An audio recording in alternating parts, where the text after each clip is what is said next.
So Ileana, I welcome you again to CCGI, and I invite you to do your presentation for us now. Thank you, Kamla, for that glowing introduction.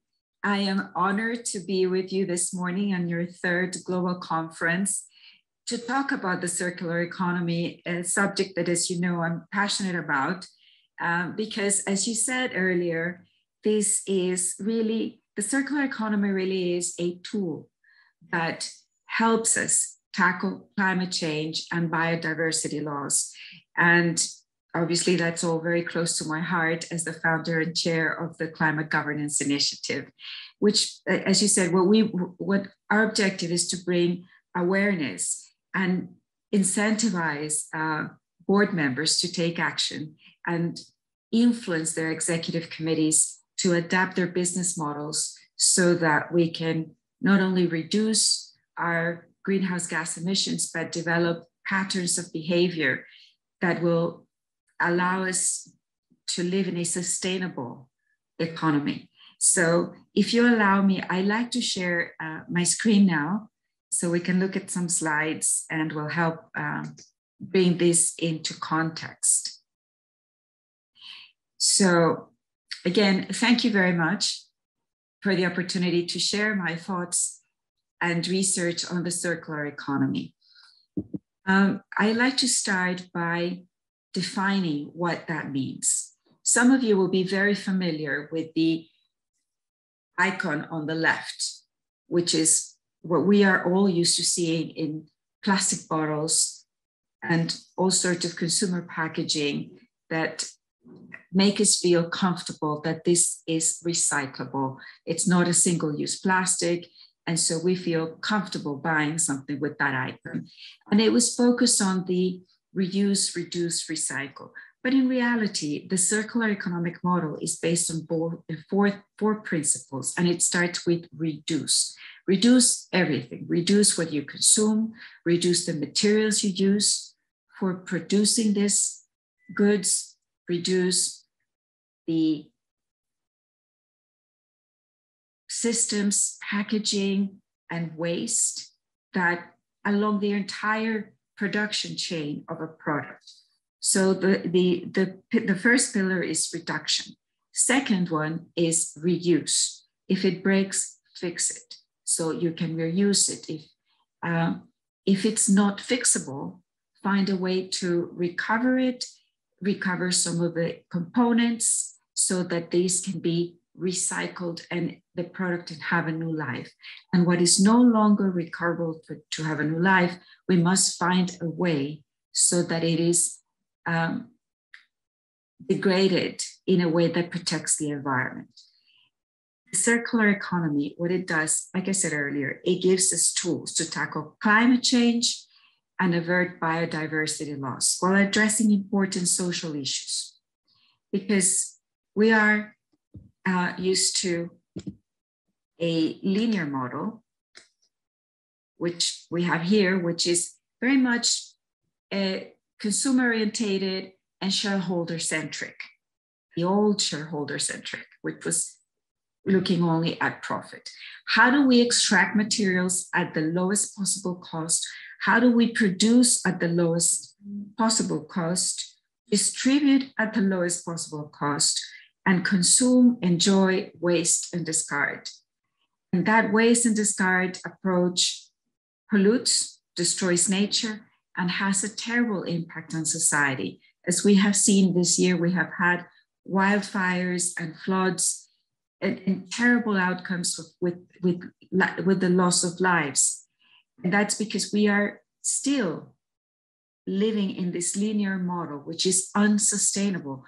We produce more than 21 billion tons of waste a year. This must stop. This must stop. And the drivers for the shift in this model are not only the evangelists and tree huggers that we might think I am, but I'm not actually. I come, like Kamla said, I come from an investment banking and investment management world where we're often accused of being the culprits of everything that goes wrong in the world. But in reality, what we look at is how can a process, a product be sustainable and profitable, it must be profitable, otherwise it won't be produced. So we need to bring in line the concept of peace and prosperity for people and planet, which are the basis of the United Nations 2030 agenda and where the 17 SDGs come to the fore. But what is driving this shift is that we are living in an unprecedented time where we have a climate crisis, biodiversity loss, an energy crisis compounded because of the geopolitical conflict we're living, which is driving inflation through the roof. We have resource depletion, resource contestation, social exclusion, and we're far away from meeting the 2030 and the 2050 targets. 2030 refers to the UN's 2030 agenda of peace and prosperity for people and planet, and where the 17 social sustainable development goals have been published. The 2050 target refers to the COP21 or the Paris Agreement, where more than 100 nations committed to decarbonizing their economies. We are not on track. And soon we'll start to see the speeches at COP27. I expect the opening speeches will be quite sober, because we do need to regain lost ground, particularly following the pandemic and the war. These last 3 years have really taken us off course. And now also we live in a different environment. It's no longer the shareholder model that we knew, and I shared earlier with you, but we're shifting to a stakeholder capitalism, where providers of capital, lenders, investors, insurers, the entire value chain, our clients, consumers, partners, business partners, providers, regulators, society, youth, they're looking with a different optic at the conduct of a corporate. And so these are supportive of us moving into a circular economy. It's not just because it's good for the earth, it's good business practice to be competitive. And the direction of traffic is about sustainability and implementing a circular economic model. Let me show you a global risk outlook from the World Economic Forum, where they rank the top 10 risks for society over the next 10 years. Number 1, climate action failure. Number 2, extreme weather loss. Number 3, biodiversity loss. Number 4, natural resource crisis, followed by human environmental damage, social cohesion, involuntary migration, all as a consequence of climate action failure. And we go into further list of risks, closing with the geopolitical resource contestation. We've seen that now. We're seeing this political situation in Russia and Ukraine. Energy autonomy has now become a strategic political decision, and it's made some of the leading European countries who are committed to green and alternative energy pivot back to dirty energy, because there was no energy autonomy planned for earlier. So these are the most severe risks that we're looking at now, and we need to address that. There's been a call, obviously, from civil society, from NGOs, and the United Nations program called the Principles of Responsible Investment, which was established in 2006, has seen the response of investors, asset owners, pension funds, sovereign wealth funds, asset managers, signing up to the PRI. The PRI is based on 3 investment variables: environment, society, and governance. And companies are now measured by these PRI signatories depending on their environmental conduct, their societal conduct, how they behave towards their employees and their communities, and what kind of governance they have. And this goes back to your earlier conversation. Governance, as Professor was saying, no longer is what it used to be, of a club of friends that get together and look at the financial statements of a company, distribute dividend, and everybody's happy. That's no longer acceptable. Board members today need to embrace a much broader responsibility that includes the environmental and societal behavior of the companies which boards they serve on. Regardless of a tremendous growth, let me show you here, where we had 40% growth in PRI signatories, representing $110 trillion worth of assets from 193 countries. We're still not on track. Sadly, in 2021, not only did we revert to our previous patterns of behavior, but we went beyond. We exceeded our CO2 emissions from 2021 to 35 trillion tons. That looks like 35 trillion white shark hanging on the atmosphere. And we are no longer able to sequester that through nature. We have exhausted our biodiversity, and our trees and rivers and oceans are no longer in the capacity to sequester that and store it. We need to invest in technology to do that. And in parallel, reduce our greenhouse gas emissions.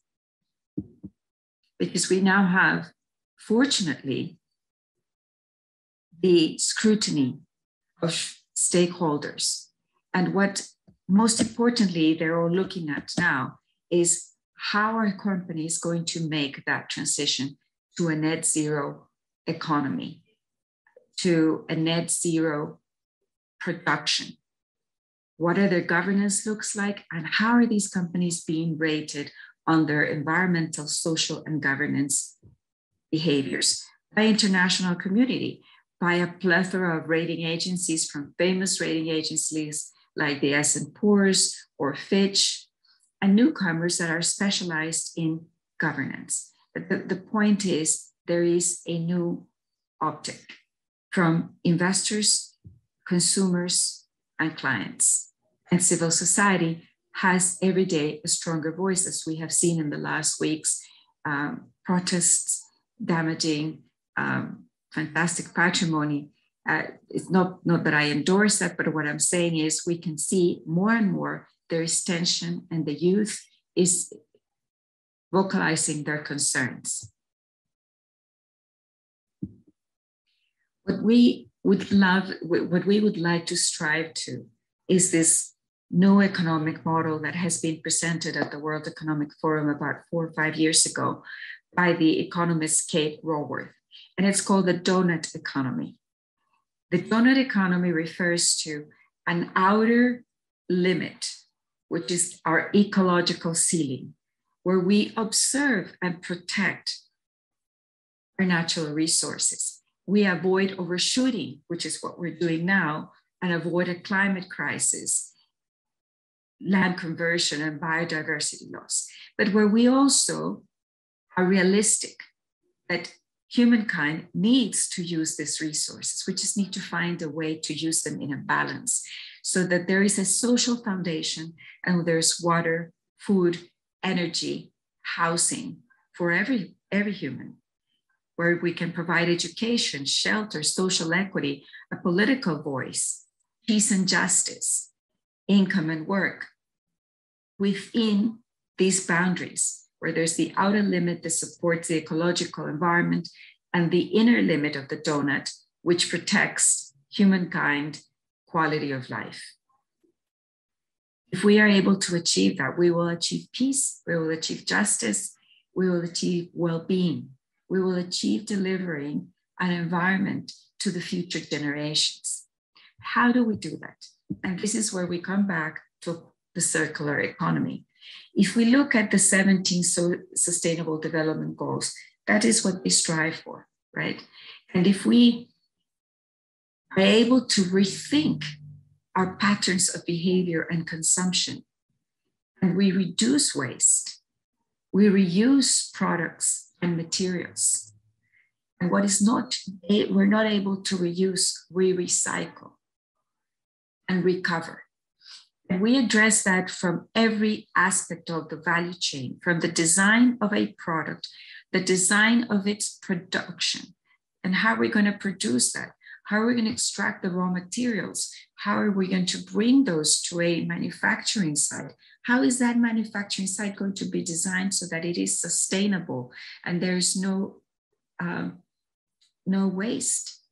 How are we going to design that manufacturing production line, the distribution, so that when it is then delivered for consumption, how are we going to also capture the waste after that consumption and manage those wastes? And there's two types of recycling of waste. There is the biodegradable waste, which will go back into the environment, but the non-biodegradable, the technical waste recycling, which is much more costly and requires further steps. And that I can quickly go to a later slide where we look at that in more detail in the future, but this is where we look at the biological nutrients and the technical nutrients of a recycling economy. But going back to where we were, so if we're able to rethink processes and implement a circular economic model, we will be moving into a sustainable economy, which is stakeholder-centric and has robust governance across all the stages. And this is the responsibility of board members, to learn, drive awareness and action at the executive level so that we can achieve a sustainable economic model. And yes, I am biased. I am very much passionate about the climate emergency and the energy transition. But the reason I bring this up again is because we know that the climate crisis will continue to dominate every corporate and every government agenda. It's a priority item. We need to remain at the 1.5 degrees centigrade, and we're not on track. So corporates will be continuing to be under pressure to adapt their models to a new energy source. And what is not possible to reduce will need to be mitigated by way of carbon credits, by way of investing in reforestation projects, cleaning mangroves, cleaning trees, cleaning the ocean. Fish plastic is a new project that I've been looking at recently, because in our economies, which are small economies, we are also at the, let's say, we also suffer the consequence of larger nations with very powerful fleets that can be more efficient at fishing. But what they're not interested in fishing is plastic out of the ocean. So this is a new project that I'm working on, and I wanted to share that with you. We're developing this scheme where artisanal fisheries will be rewarded with carbon credits for fishing plastic. And these are the incentives that we need to look at. And because we will also be looking at taxes. The leading economies of the world, be it the European Union, the United States, they are developing tax schemes. In Europe, it's called the Carbon Balancing Mechanism, and in the US, it's called the Clean Competition Act. These are barriers of entry. So if our companies are not able to demonstrate that they are carbon neutral, they will be taxed. So our cost of capital will rise because our bankers will lend us at a much higher rate if we're not carbon neutral. Our premium, insurance premium will rise if we're not able to show our insurance companies that we're carbon neutral. And our clients and customers abroad will tax us. We will be uncompetitive because you can be sure that the Asian tigers are moving very fast at adapting their business models. Not only are they being awarded incentives, but they're going to make sure that they are able to attract cheap financing, green financing, reduce the insurance premium, and make it through into the European and US market without any greenhouse gas taxes. Capital flows. McKinsey tells us that they expect $9 trillion a year is what is required to achieve the energy transition. So there is a huge amount of opportunities. Some argue this is the biggest business opportunity of our time, the climate emergency or the climate transition. New technologies are emerging.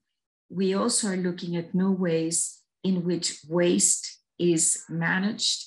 And so that creates new jobs and opportunities. Because reporting and regulation is coming together. Until now, reporting on our, let's say, environmental and social conduct has been voluntary. That is moving to mandatory. So we need to make sure that our corporates are ready for an external audit on their environmental and sustainability conduct.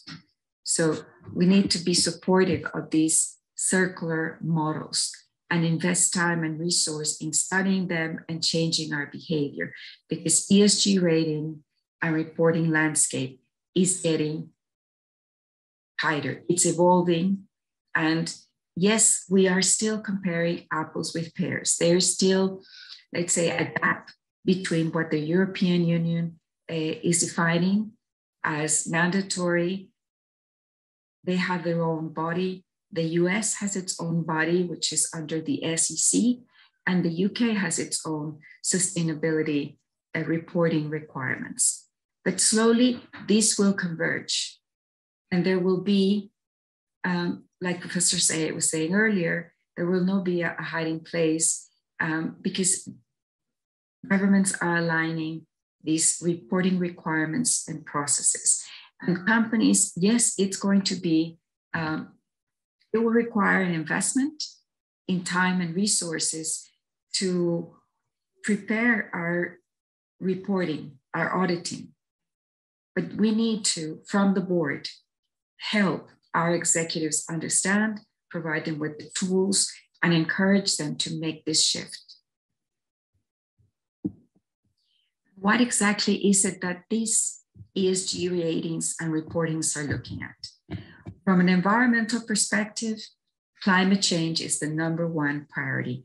How are companies changing their business models to reduce their greenhouse gas emissions? And what are they doing about those that they cannot reduce? How are they going to mitigate it? Deforestation, waste and pollution management, resource depletion, greenhouse gas emission. So these are the environmental aspects that are being measured. On the society side, the companies are measured on their employee and diversity, equity, and inclusion policies, child labor, slavery, health and safety, community support, conflict resolution. How are employee conflicts resolved? How are conflicts with the community resolved? What are the policies in place? And then what is the track record of this board? That's the next element we talk about, governance. How is the reputation of this board with regards to their tax strategy, executive pay, donations, political lobbying, corruption? What are the board competence? What is the board composition? Is it balanced? Does it have access to the right profiles in order to conduct a contemporary governance, which is inclusive of environmental and societal aspects?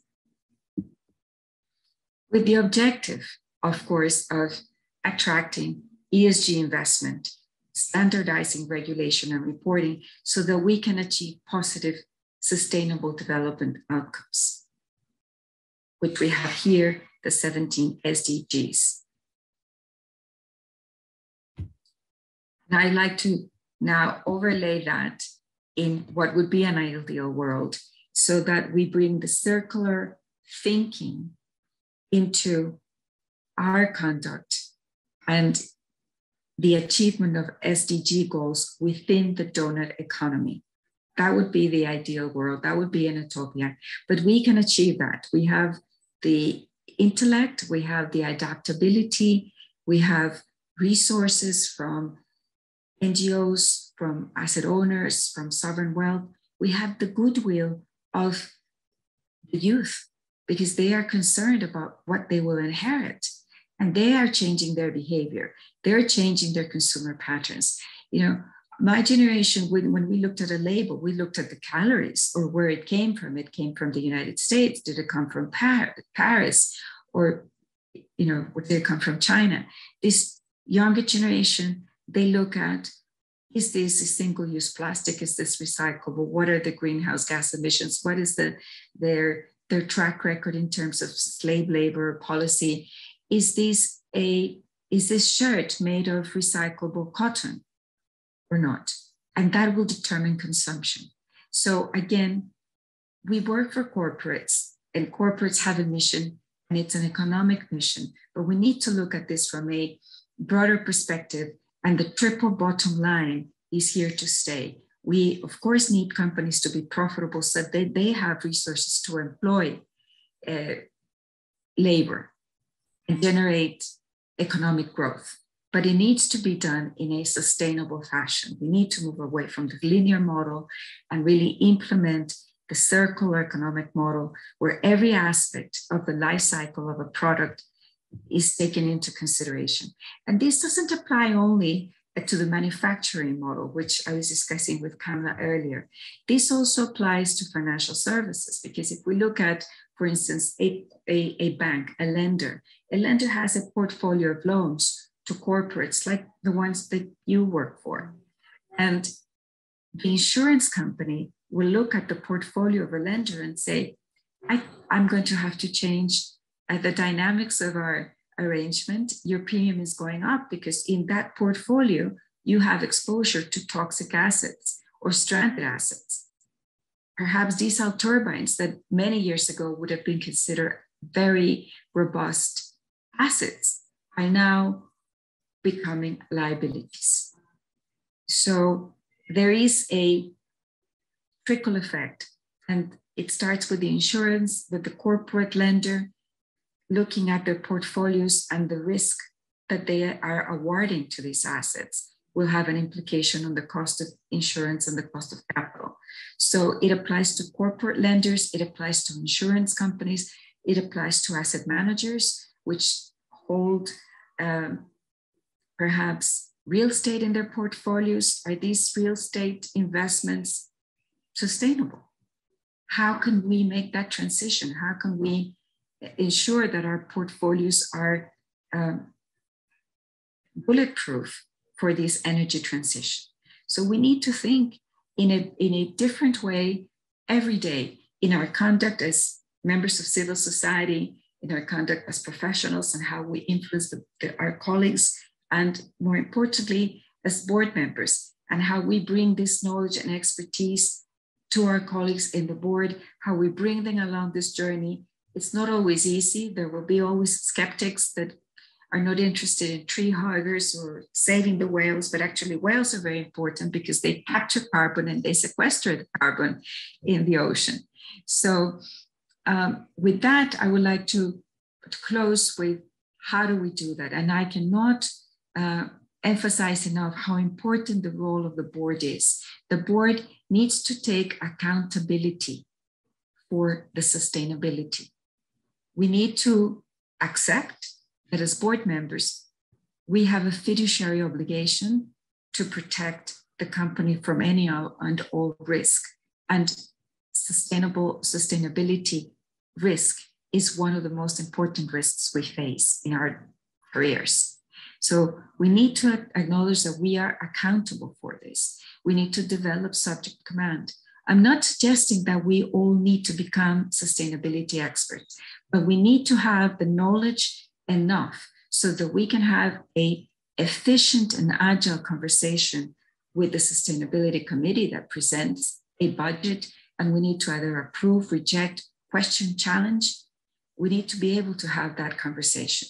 And how do we do that? We need to make sure that our board structure is balanced and has the skills required to conduct this in an agile way, so that we can then develop a materiality assessment of what are the risks that face the company and what also are the opportunities and how we can leverage those. Integrate that into the company's overall strategy, including an incentivization program for our executive team. We all know very well that financial incentives are very powerful incentives. And so if we align KPIs of our executive team and then of their collaborators in line with very specific metrics on how we are going to bring the circularity into the model, into our processes at the corporate level, we will see a shift. Because it will not take much. I assure you that a large percentage of your colleagues and workforce, they also are concerned about climate change and biodiversity loss and the legacy they leave for their children. So let's help them execute change. Let's give them tools in terms of reporting and disclosure so that we can start with, this is our baseline, this is where we want to get for 2030 and 2050.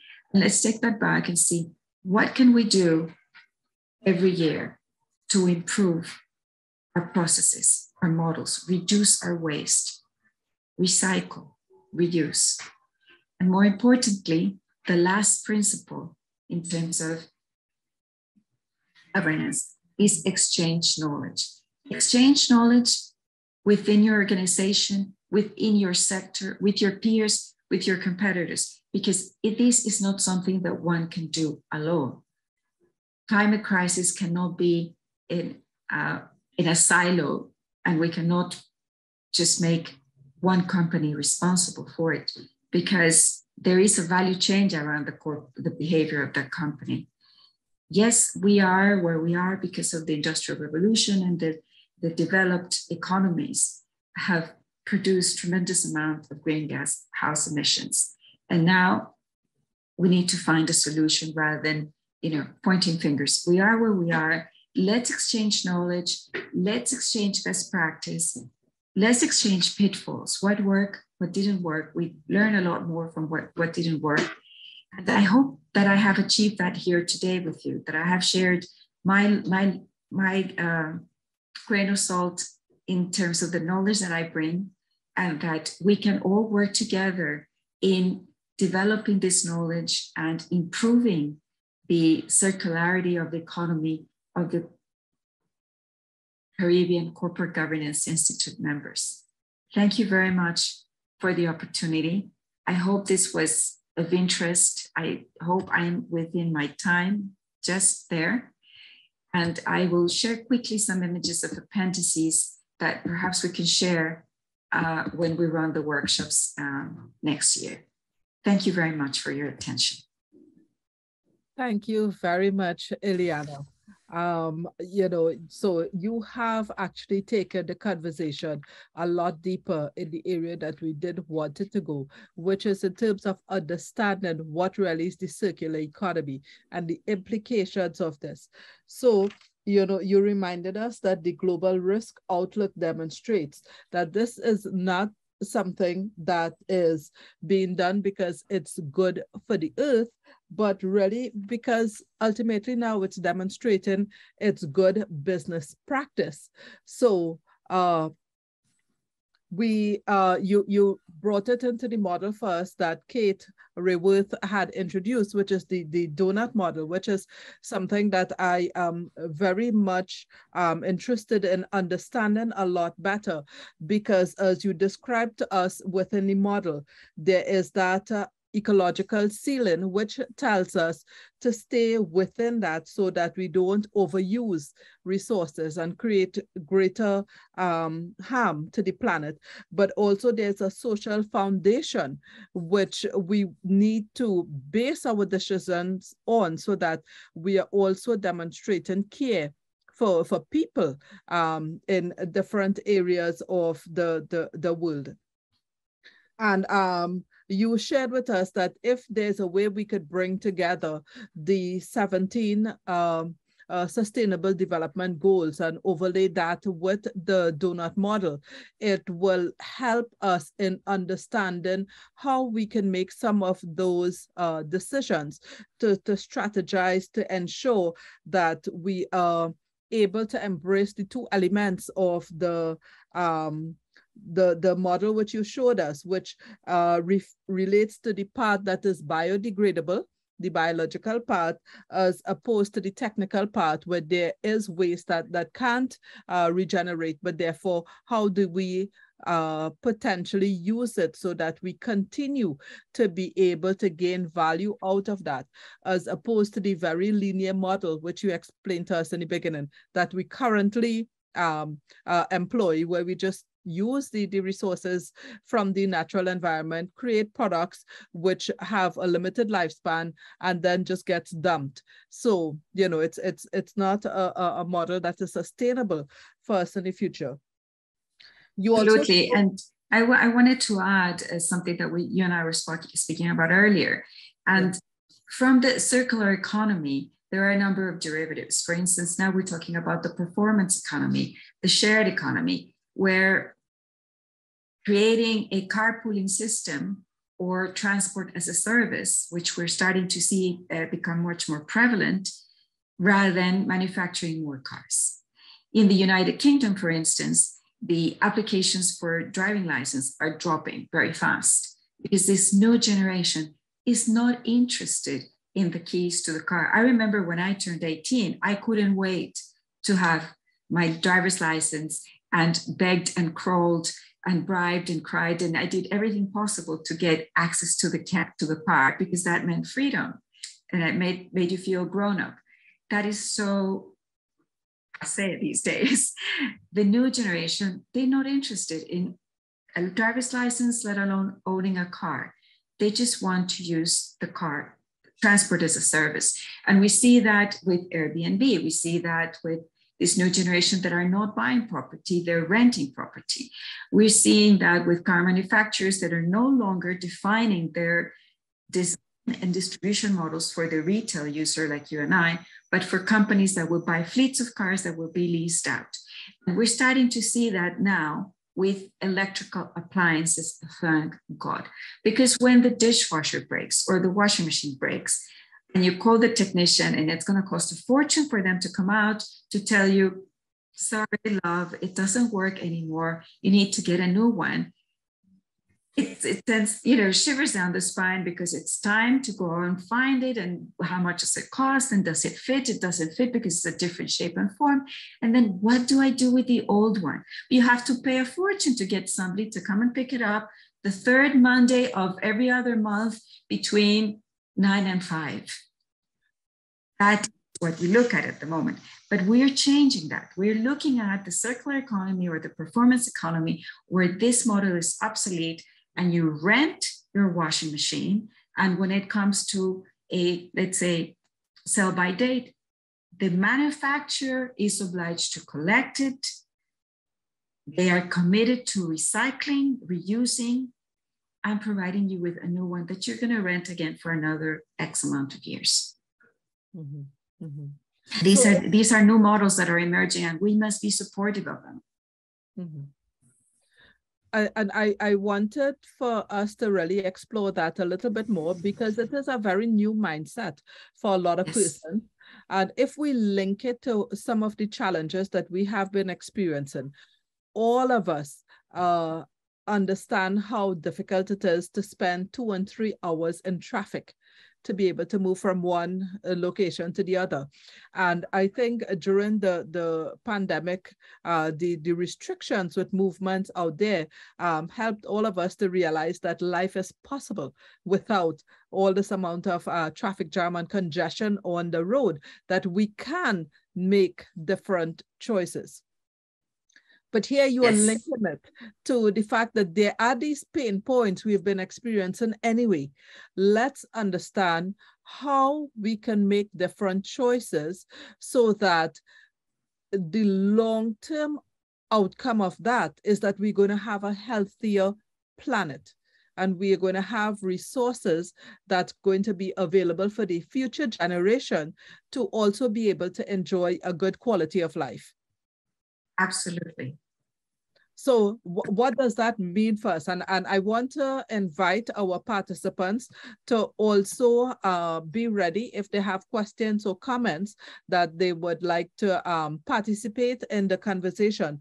Because I like the fact that you also shared, Ileana, that it's estimated that there's $9 trillion that is needed for and this is $9 trillion a year needed for energy transition. And you described this as one of the biggest opportunities of our time. But it really requires us to have an entirely different mental model as to how we do things. So I see Ulrich has his hand up. So Ulrich, I'm going to come to you in a second. But I just wanted to plant this vision in our minds again, which Ileana spoke to, which is instead of purchasing a washing machine for our homes, we lease it or rent it. So the manufacturer knows that the machine belongs to the manufacturer, in which case we know they will not look for the cheapest materials in which to create it in the first instance. And also they will not plan for it to stop working within a short period of time, because it's in their interest for it to work well for much longer term, because they continue to get value out of it. So just the introduction of that idea a little more to what it means for us in terms of the way we will make decisions with how we consume goods. So Ulrich, I'm going to come to you now and remind everyone else to, feel free to raise your hands as well if you have a question or a comment to join in this conversation with us. So Ulrich, you can unmute now and let's hear from you. Yes, once again, well, it's good afternoon. Ileana, thank you for a very informative presentation. Really, I'm appreciative of that.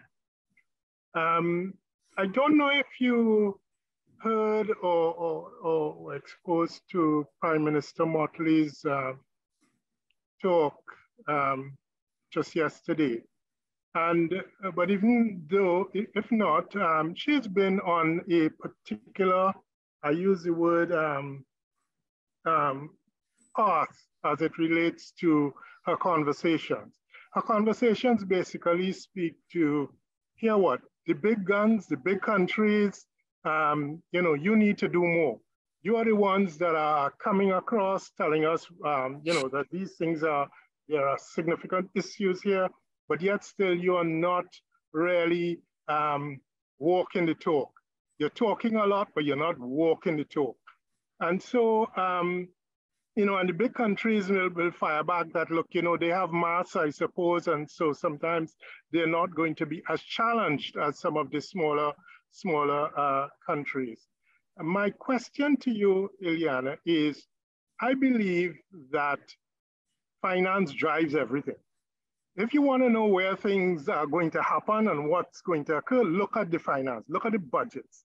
I want to ask you, what has happened from your perspective? What have you seen as it relates to budgets, components of the budget, or percentage components of the budget that speaks to this particular topic area? And how has that grown over the last maybe 4 or 5 years? And do you see any projections going forward in terms of that, so that you see these budgets becoming meaningful and providing sufficient funding for some of these sustainable issues from a government perspective? And then we have to now drill that down into the corporate environment to see where the corporate is doing with their own internal budgets that focuses on this. So my question really is what have you seen from the perspective of projection, or even looking back over the last 4 or 5 years, that component growth that feeds into this and what's happening down the road? I trust that. Hi, Ulrich. It's a pleasure to My apologies for not having my camera on. Right. It's a pleasure to have your participation, and thank you very much. I endorse what the Prime Minister is saying. Absolutely, she is right. There is a lot of talk. There is a lot of confusion. There are obviously conflicts of interest, as we know. For instance, in the United States, the state of Texas politicians have had the audacity to suggest the banning of the distribution of ESG products in the state of Texas, because this goes against the interest of the oil and gas industry, which we know generates trillions of dollars for that economy. So there is obviously conflict. And making an energy transition, this is one of the biggest shifts since the Industrial Revolution that we're looking at. Of course, it will be difficult. Politicians, and they have a long-term horizon, which is committed to sustainability. They have a midterm horizon, which is ensuring that there is a just transition so that this energy transition can happen without entire communities losing their livelihoods. At the same time, they need to protect the short term, which is protecting communities from losing their lives, right? So these are different time horizons that they need to look at. And we must remember that politicians serve short terms and they need votes to get into office. So this is a very tricky balancing act. So that is one of the reasons for why the Climate Governance Initiative, which I am a member of, we look at collaborating with the private sector, because with the boards at the private sector, where there is perhaps a decoupling from that requirement of being voted and having those different priorities to manage and balance. So we see a lot of work has been done, particularly in the European Union, to develop a regulatory framework. And if I can go deeper into what that framework is, in essence, we're looking at what is called Scope 1, Scope 2, and Scope 3. Corporates at the moment have been invited to voluntarily disclose their greenhouse gas emissions, what energy they consume to produce their output. That is called Scope 1. Scope 2 is what is the energy that they require to produce. That is Scope 2. Where it's going to become very interesting and challenging is the requirement. Moving that from voluntary to requirement is going to be a huge effort, especially for small mid-cap companies, because it's expensive. You need to hire specialists to draw your baseline and conduct audit and monitor. But what will become more interesting, I think it's more relevant for our economies, is Scope 3. Scope 3 calls for the reporting of the entire value chain. So even if the government of Trinidad does not yet have a green taxonomy in place, and it's not mandatory for your companies to report your greenhouse gas emissions. I'm not familiar what company you represent and what industry you're in, but let's say you're in a manufacturing industrial sector that maybe you don't export. Maybe you don't export to Europe or the United States. Maybe you export within the region, but one of your clients exports to Europe or the United States. That client will need to disclose the emissions from its value chain. So you will be receiving a phone call from that client of yours saying, I need your emissions report. And if you're able to provide it, I'm going to have to change providers. So this is where it impacts us, our companies, our businesses.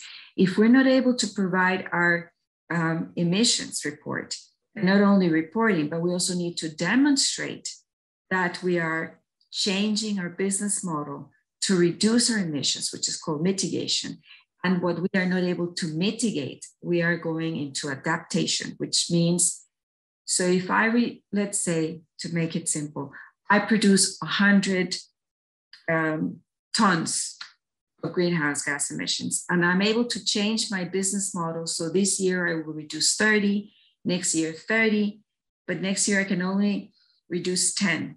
Otherwise I can't produce. So I am adapting those processes, but I will still be left with a 30. That 30 I need to mitigate. And I need to mitigate that either by buying carbon credits from different parts of the world. There's plenty of exchanges that are growing. Or I need to buy land and develop a reforestation project or support plastic fishing. That is a commitment that all companies are going to need to make. There is no way out of that. It will take some time. It's not that we need to do it by tomorrow, but we need to start to get ready. We need to start thinking about every decision, every investment decision we make in our business, every risk management tool that we look at, that risk management tool needs to incorporate this thinking. How efficient are we? How sustainable are we? Because if we are not able to say, yes, we're sustainable, or we're going to achieve sustainability in the next 5 years, we need to think whether we're going to be able to continue to be in the business we are in. The business that is not sustainable, that is not energy efficient, will become obsolete, will be replaced from the global value chain. So I cannot give you numbers, going back to your question. I cannot give you precise numbers because these are, some companies are private, they don't disclose. There's different disclosing mechanisms. Like I said earlier, we're comparing sometimes apples and pears. But the big picture is that that is the trend. And in the financial markets, we say the trend is your friend. I agree with your first statement. Finance is what makes the dial move. And insurance companies are pressuring the lenders, and the lenders are pressuring the corporates. Show me your decarbonization, and I'll show you the money. That's to put it in very simple terms, but that's where it is at. Thank you very much, Ileana. My pleasure. Okay, thank you, Ulrich, for that question. And you know what it helped do was for Ileana to underscore for us again the fact that the voluntary reporting of our environmental actions and so would not, in fact, it's no longer going to be voluntary. And, Exactly. and to a great extent, that is going to impact the way businesses evolve. So it's useful for us to really be proactive and choose how we are going to guide our organizations rather than it reach that point where it becomes that you're pushed to do things and punished, you know, as a result if it's found that you are not in compliance. Ileana, I wonder if you could share with us too your thoughts on the fact now that there are a lot of organizations that seem to feel that they're opening themselves to too much scrutiny if they share what their carbon footprint is or what their plans are in terms of how to deal with it. This is a term that is new to me that I learned about only the last 2 weeks or so. So I'm not sure if it would mean the same to you, but it's been described as green hushing. Yes. Yeah, so instead of greenwashing, where organizations actually engage in a lot of PR and claim that they're doing things that they actually aren't, you see opposite direction now, where organizations may be doing things, but they refuse to disclose and to share too much out of a concern that maybe there would be an investigation or so, and then, you know, not be able to satisfy regulators that they are in fact achieving what they say. Can you share with us your thoughts on that? Yes, of course. we have seen conflict in many parts of the world where companies are trying to do the right thing and change their processes and their procedures. And of course, particularly in emerging economies, we see, or what is called fragile economies, there is that can spark a fire. And so, you know, and it's an interesting project I was looking at with the London School of Economics a couple of weeks ago, specifically about this. So where we can demonstrate that moving to clean energy, what is the impact it has in fragile economies? And, you know, can we quantify that it reduces conflict, and can we quantify that it brings prosperity? And in many cases we can do that, but we can also think of cases where there has been conflict through the transition because there is concern. People are afraid of doing things differently. Am I going to lose my job? You know, all I've done in my life is work at a mine, extracting raw materials, and we're not allowed to do that anymore, or we have to do it differently, and I'm not good at other skills. So it creates that kind of unrest in certain communities, which are very much dependent on, let's say, unskilled labor. And I would suggest that is one of the reasons that some companies maintain a low profile in terms of what they're doing and what that implies for the communities where they work, if they're going to reconsider locations or processes and bringing in new technologies. How is that going to impact their workforce? So I can understand why they would be discreet about that. Also, it's a competitive world. Some will want to protect their intellectual property from their competitors. They want to be first to demonstrate to the market that they've got a clean process, and that will, of course, will ensure them a market share and the winning of the hearts and minds and wallets of the consumer society that we're living in. So I would say those are probably two of the main reasons where we see some greenwashing. Also, some corporates are very, let's say, protective of their image. And if it's a project or a process they are trying, they want to make sure of the outcome. They will run a pilot in a specific market with a discrete, let's say, community. Once they've tested it and they see it's, let's say, working, they will adjust, reiterate, and once they have a proof of concept, then they can roll it out to their entire, let's say, operation, and then it will be announced publicly. I think that greenwashing has done a lot of harm, but it's also the fact that, you know, mobile phones and digital economy of living, it's impossible to keep a secret these days. So when there's greenwashing, there will be somebody that will be a whistleblower, a competitor will challenge and test and protest. So I think those are the reasons where we're seeing some greenwashing.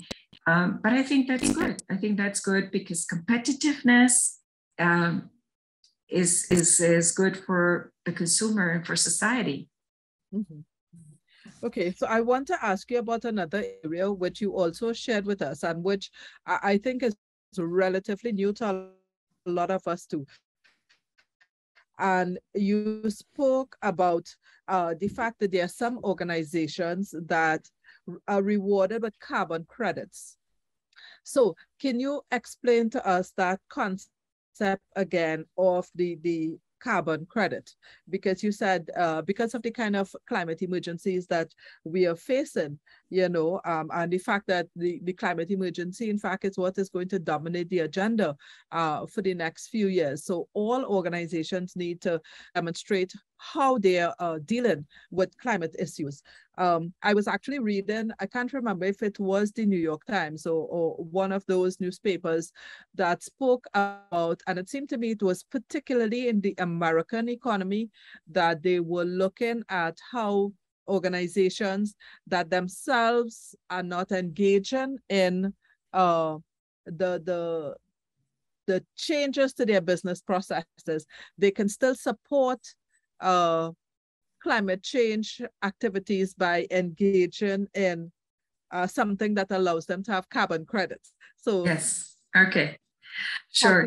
That's becoming a very fast-growing sector. It's attracting a lot of attention because until now it's been something that has been, how can I say, fragmented in different markets doing different things. For instance, at a personal level, my family has a property out in the middle of nowhere in the countryside, and it's primary natural forest. Now, the government of Costa Rica has developed very, let's say, robust environmental policies. So we can hire an auditing firm to drop an environmental engineer and audit the property, conduct an inventory. Then it needs to be certified by an independent entity and certifies that this property, which measures X amount of square kilometers or hectares, contains this kind of biodiversity. It captures X amount of tons of greenhouse gas emissions, and therefore is awarded X volume of carbon credits, which it can sell in the international market. So that then gives the owner of that, let's say, primary forest a revenue. Their commitment to take care of it and maintain it, but it generates a cash flow stream. That is what we call green credits. There's also something called blue carbon credits, which is very interesting. And that is something that can be related to, for instance, mangrove. Let's say you are very fortunate and you have a property that has a mangrove, and you can again get a specialist to visit, audit, certify that this mangrove can capture X tons of carbon a year. You are issued with these certificates and you can trade those certificates in the international market. And that generates a revenue as long as you are committed to protecting the mangrove. So we have green credits and blue credits. Mm-hmm.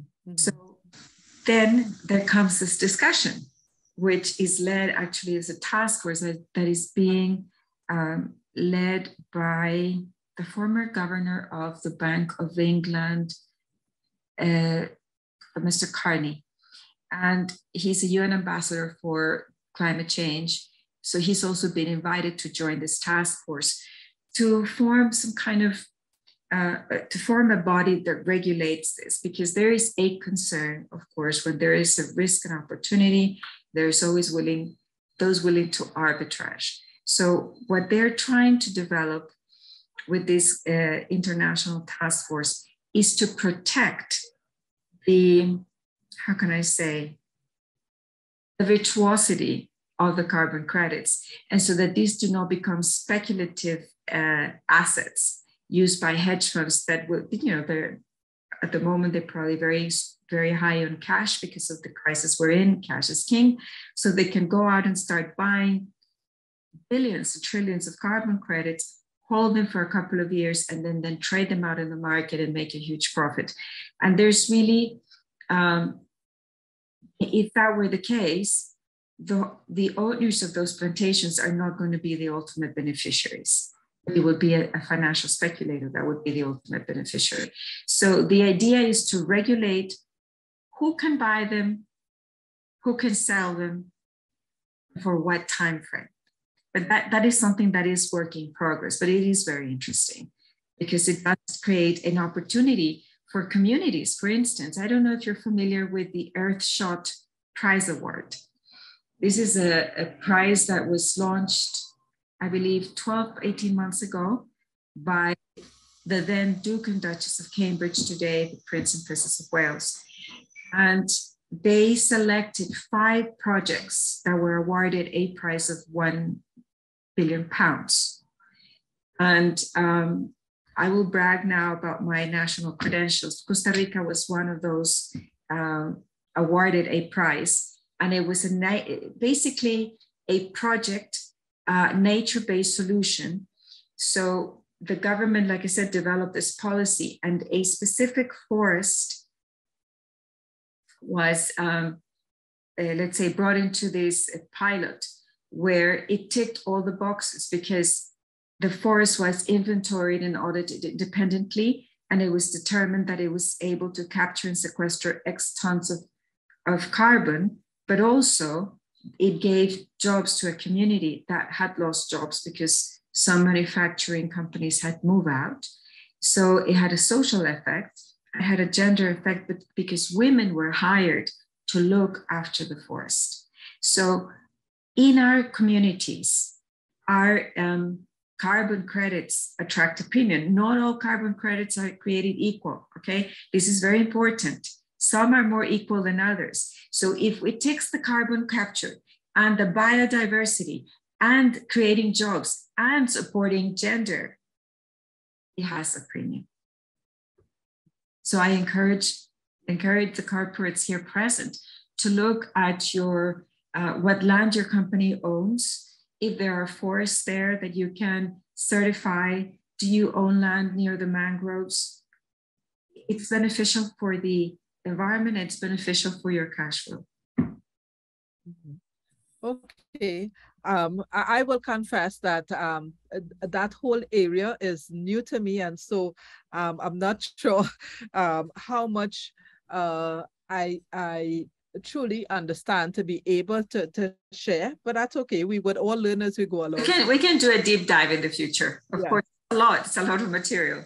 Yes, but Ileana, I think it's really important for us to know a little bit more about the Climate Governance Initiative overall, because you are the founder of the chapter for Latin America and the Caribbean. You are also a member of the chapter for the UK.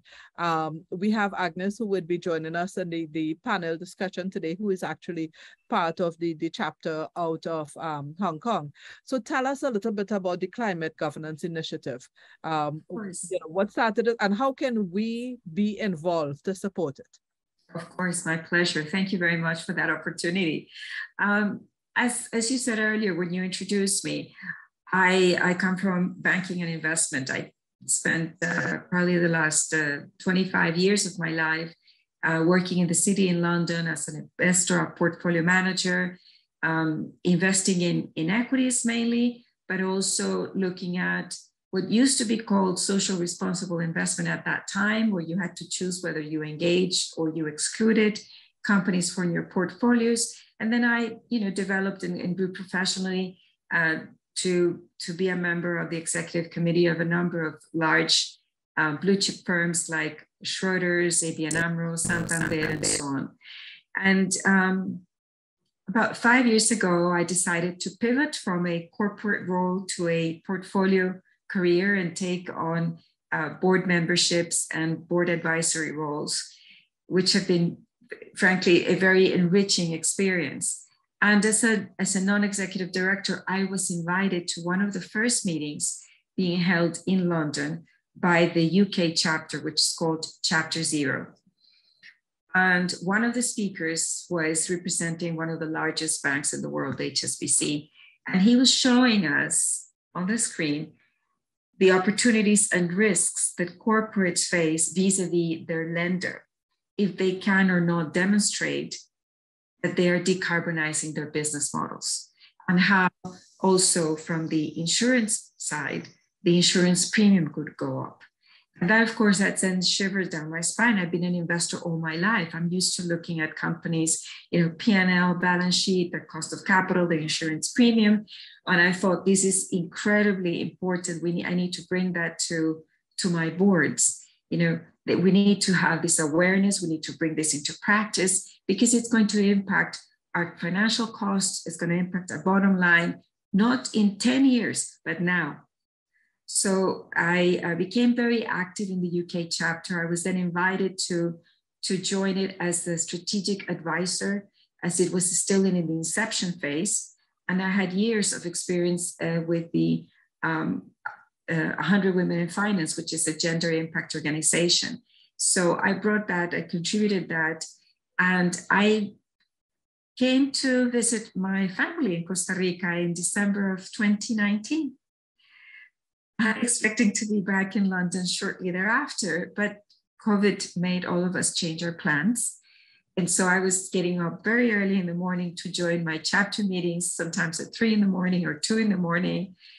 At one point I thought, well, this is fascinating. I love what I'm doing. And I know that I'm here and I was witnessing, climate change in my own skin. About not being able to go to certain beaches that I wanted to go to because the roads were failing, because there was floods and rain and so on. And you're more aware when it's in the community you're experiencing farmers losing their crops to climate change and so on. I thought, no, I really need to do something and I need to contribute to the community that I'm living in, where I come from. And so I proposed to the board the establishment of the chapter for the region, which was endorsed with great support, not because we are emitters. And a lot of people, that are very traditional in their thinking, they tell me, but why bother? We're not going to move the needle. The US, China, and India are the emitters. But that's not the only perspective. If we don't change our conduct, we will be excluded from the value chain. Like I said earlier, because our cost of capital will go up, our cost of insurance will go up, we will be taxed. And all of a sudden, we won't be able to export. And our economies are too small for our companies to be able to live only from the domestic market. We need the international markets to be able to produce in scale so that we are competitive, and also to generate hard currency for our economies. So we must be aligned with what is happening in the large markets. So reducing our emissions won't change the climate emergency. Reducing our emissions will change our competitiveness, will ensure that we're still part of that value chain. So I set out with the begging bowl to knock on the doors of leading financial organizations and institutions. And I'm very pleased to share with you that INCAE, which is a university some of you may or may not know, INCAE is the regional business university. It was founded by Harvard, and it has alliances with many Ivy League schools in the US and leading universities in Europe. They are my co-founders, as well as this other organization, which is an umbrella organization called Integrarse, and they have chapters in different Central American countries and the Dominican Republic. And their mission is the corporate social responsibility. So those are my co-founders, and a financial entity called LAFICE, which is a universal bank operating in the United States, Mexico, Central America, and some of the Caribbean countries. So we created the Climate Governance Initiative for the region. And what we offer is a free membership. We don't charge for that. We offer a webinar every 4 or 6 weeks where we address the different principles that I shared with you earlier: awareness, knowledge, accountability, in the context of the region. We always want to have an international speaker, give us that global perspective, a local speaker that explains what that means to our region. So for example, today we're working on our next event, which is on the 30th of November, and we're going to focus on COP27. What are the agreements that have come out of COP27, how they impact our region, specifically in the financial market and the insurance market. So you're all very welcome to join. It's very simple. Just go to, I don't know if I can share that here in the chat, the website.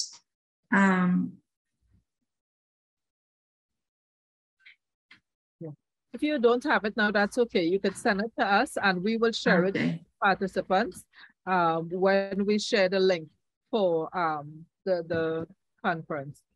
But right there. I've managed to share it. So it's very easy. I apologize in advance we have yet, we're working on the English version, but it's very simple. You click on Google Translate and you can see that. And all our events. Yeah, so you were breaking up a little in English. Sorry? All of our events are held in English and Spanish. So we always have English speakers and Spanish speakers, and we have live translation. So please don't be put off if you don't see the English website up yet. Please bear with me, because we all do this on a voluntary basis. I donate my time, and so do my co-founders. So, you know, we're building a model that hopefully will be sustainable, and in the near term, we will be eligible for funding. But at the moment, it's all on a voluntary basis. So thank you very much for the opportunity to introduce the chapter. And how can you contribute? You can contribute by attending, by asking your always very relevant and poignant questions. And in the future, if you are very welcome to also participate, if you say, you know, we would like to speak about that, you know, we will have a space for the Caribbean Corporate Governance Institute to participate. Okay, so we have a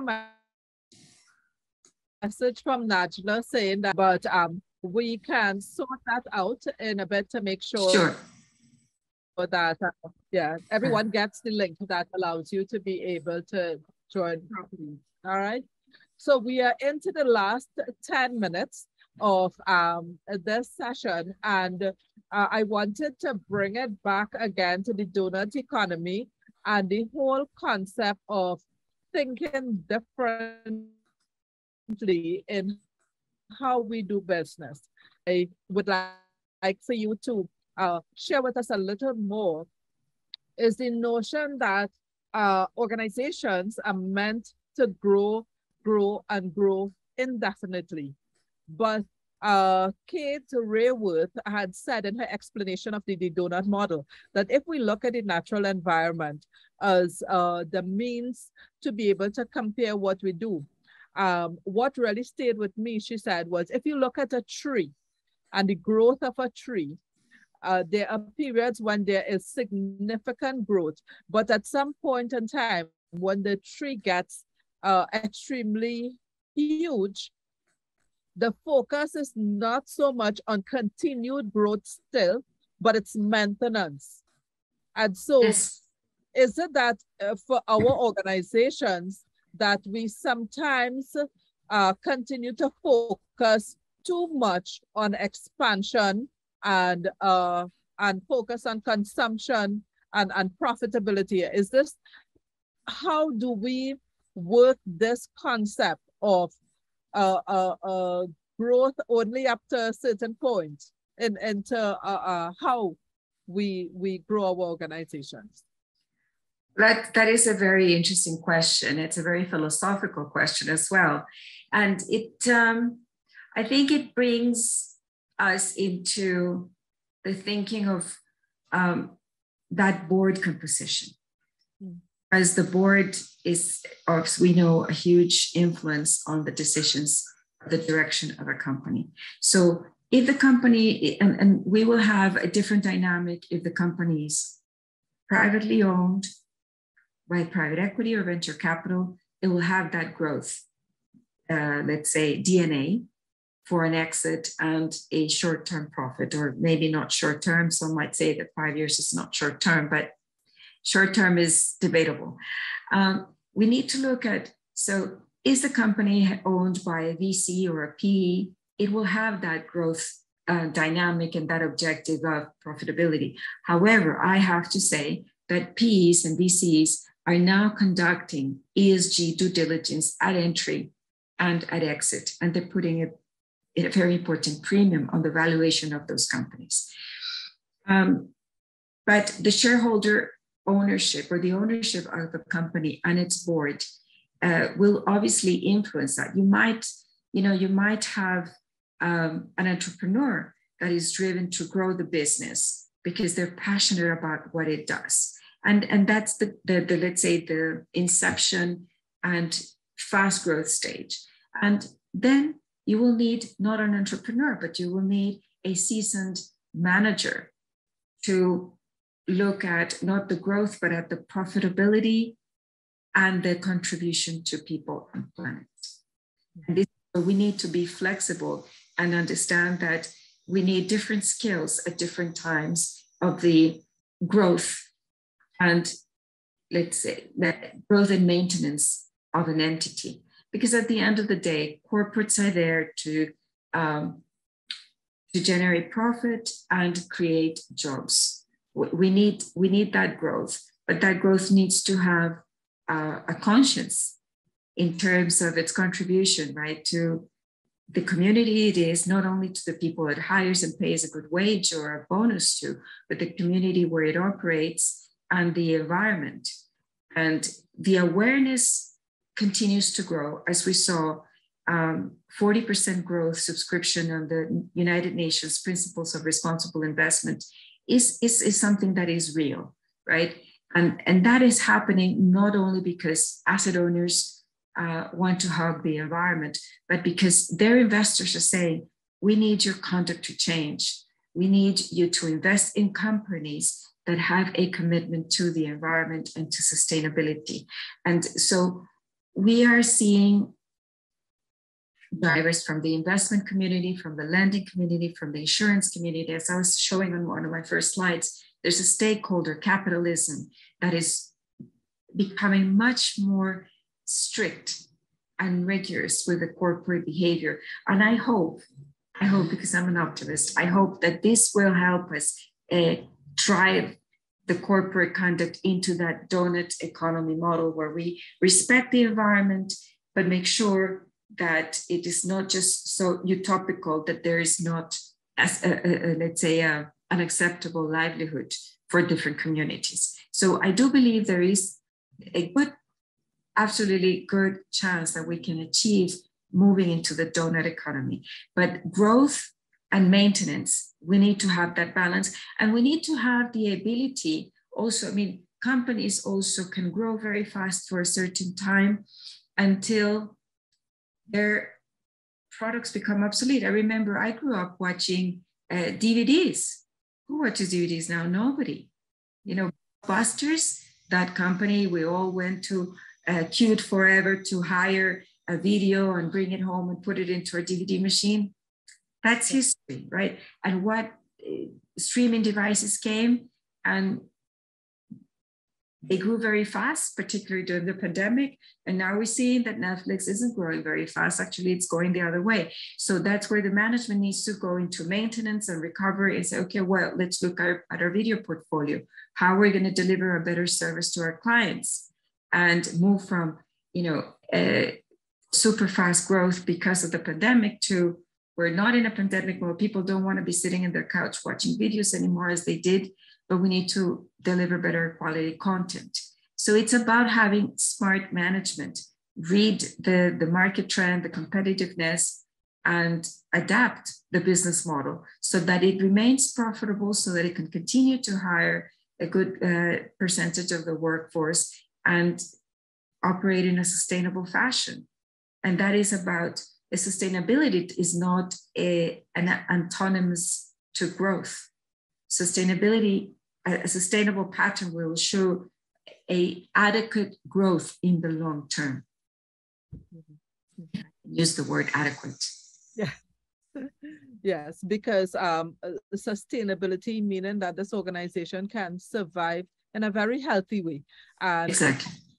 ensure that the people, you know, who work in the organization themselves enjoy good quality life and the environment, which we are seeing all the impact of climate change with the floods everywhere and, you know, the excessive rainfall that and in other instances drought, you know, that we bring some balance back to what is happening with our planet. Ileana, I want to thank you so much. This has been a very, very interesting session. And I want to share with our participants that I've asked Ileana for her to conduct some workshops for us next year as we really delve more deeply into what ESG means, what sustainability means for us, and how we in the Caribbean can really better understand the changes that we need to make as well, so that we can lend our voices very actively to how those changes should occur, and not just be pushed, you know, by what is happening globally or from other countries. So Ileana, thank you so much. My pleasure. Anytime. Okay. Thank you very much. Have a lovely afternoon. It's been great to see Professor Garrett again. And Ulrich, for your very interesting question. Kamla, an honor, a pleasure, and I hope to see you next year when we run the series of workshops. Thank you very much. Have a lovely afternoon. Thank you, Ileana. Yeah, at this point, we will go to a short break before we go to our panel discussion for this evening. Our panel, our moderator is our chairman, Mr. Nigel Romano, and our panelists are John O'Dada, who is Group Company Secretary from Royal London Group in the UK, and Agnes Tai, who is Director of the Great Glory Investment Corporation and Head of Sustainability Investment and Advisory out of Hong Kong. So I'm sure it's going to be a very interesting panel discussion now, because Agnes too is actually part of the Climate Governance Initiative for Hong Kong, where Ileana, who just presented first, is with respect to Latin America and the Caribbean. So I want to thank all of you for your attention. I hope that you are feeling that there's so much more for us to be able to learn and understand and grow as we move to developing the circular economy concepts that would be adopted by businesses in the region. It's now 2:02 p.m. by my clock, so we go on a half-hour break and we resume at 2:30 with our panel discussion.